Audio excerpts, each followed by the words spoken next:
Welcome to Hard Talk on the BBC World Service with me, Zeinab Badawi. For nearly 3 decades, the former Yugoslav Republic of Macedonia has been locked in a bitter dispute with neighbouring Greece over its name. There's a Greek province called Macedonia. Well, last month, the two countries signed a historic accord to change the name of this small Balkan state to the Republic of North Macedonia, subject to a referendum. The agreement paves the way for Macedonia to join the EU and NATO. This would be a welcome step for a country that is one of the poorest in Europe. But challenges from nationalist hardliners, the opposition and the president signal stormy times ahead for this social democratic government. My guest is the Prime Minister, Zoran Zaev. Does he have what it takes to change hearts and mind and set his country on a path of greater prosperity? Prime Minister Zoran Zaev, welcome to Hard Talk. Thank you. Thank you very much. You have said that you will resign if the name change is not approved in the referendum this autumn. Why is it a resigning matter for you? It's important to encourage our citizens to reach this turnout of 50% for the referendum, because it's a historical momentum for us. Finally, after 27 years of our independence, we must decide what kind of future we hope, and we will support it, that kind of future. I believe that more than 70% of our citizens will be in favor. Are you sure of that? Yes, I'm very sure. How can you be? The vote's not happened yet. For example, polls show that more than 75% of our citizens are in favor of NATO and European Union. More than 70% of our citizens believe that this question should have been solved later on, or now is good moment, or more than 75% will go for a referendum and vote. It's in your nature, of course, to be optimistic because you are backing this change. But when you look at what happened in the elections in 2016, the now opposition VMRO got actually more votes than you did, and they are opposed to this change. They say it's unconstitutional and illegal. That is going to present you with a major headache, isn't it? They blame us that we do unconstitutional, illegal signing agreement with Greece. In the moment, that is the theory, what they have it, but this is agreement. There is my signature or the signature of our Minister of Foreign Affairs, but there will be referendum, institutions will vote after that for constitutional change, and there is a process after that. Greece will ratify in the parliament, and then the agreement will be acting. That's what you hope, but you've got to a long way before you get there. President Ivanov is refusing to sign the agreement into law, even if it's approved in a referendum, and he, of course, is from the opposition VMRO right of centre party. He invites some new rule like pocket veto. It's not useful in our constitution, because after the first refuse to sign the agreement after voting of the parliament need to vote again. And now it's happened to refuse for the second time to sign the agreement, because with the agreement, signing the law for ratification of agreement means the acting of the agreement and prepare referendum. But and the referendum is due to take place this autumn? Yes, this autumn. We plan end of September, beginning of October. We'll decide together in the parliament, all of us. But you know, the issue, of course, is one that arouses tremendous passions, not only in Parliament, but also in the country. Nationalists have accused you of being a traitor, and your government. Traitors, traitors, we're seeing the protests in the street. Last year, before you became a Prime Minister, you were attacked by a nationalist mob. I have my scars. You still have the scars in there? my face. Well, there you are. You see, you're a physical embodiment of the kind of passions that are involved. It's past 1 year. After that, our country changed a lot from this momentum. Yes, now there is opponents of this agreement. They blame me that I am traitor, that I trade our, I don't know, name, our history, our identity, that kind of things.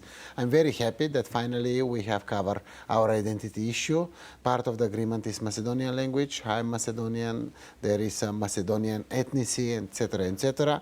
In very careful way, we recognize each other identity, but also it's a fact that we are northern part of this historical Macedonia, because there is a southern part in Greece, eastern part in Bulgaria, and western part in Albania. It's a fair enough agreement, and I think that preserve our good future and bring us finally this strategic goal for us, NATO and the European Union. But you must be worried about your own safety. I mean, you know, after what happened to you last year, before you became Prime Minister in June, I mean, you get comments, for example, not related to the violence, but Vladimir Kavadarkov, who's a retired lawyer, has accused your government of destroying Macedonian self-confidence, dignity, sovereignty and identity. They see you as a sellout.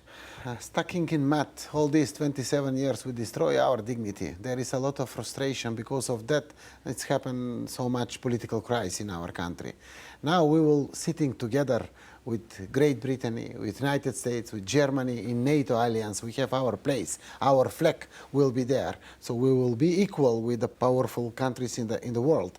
But I don't afraid about my future, not even my body, but also not even the political future.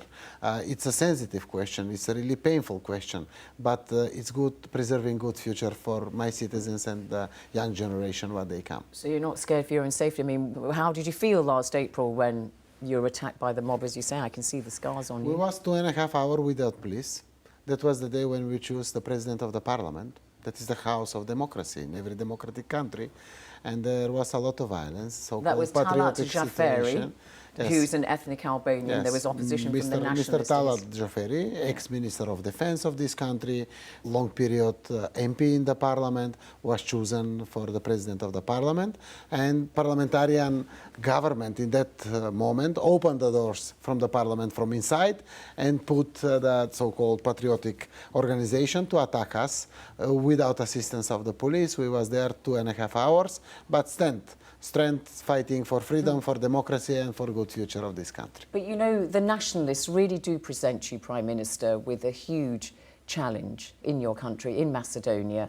For example, you have removed some statues of Alexander the Great, and that has upset many people in your country.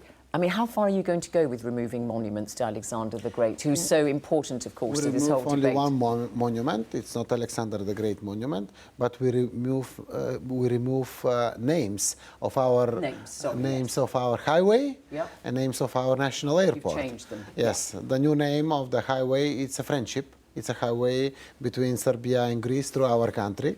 It's a friendship, and the new name of our airport is National Airport Skopje. How far will you go? Will you take down the statue of Alexander the Great in the capital Skopje? No, for sure, no. For sure you won't? Yes, it's needed money to do that. We need money for building something new, not to destroy it all. Because the opposition party has said, we will rebuild any monuments your marionette, as they say, government would remove. They're going to undo all that, perhaps change the name back of the airport? Until now, only one monument, because there was not permit for building. It's a matter of taste, what kind of monuments, but everything must be by the law. Only one monument in front of the basis court in Skopje, criminal court in Skopje, was without permits, and we remove it because it's municipality remove it, really, because it's a monument without permits.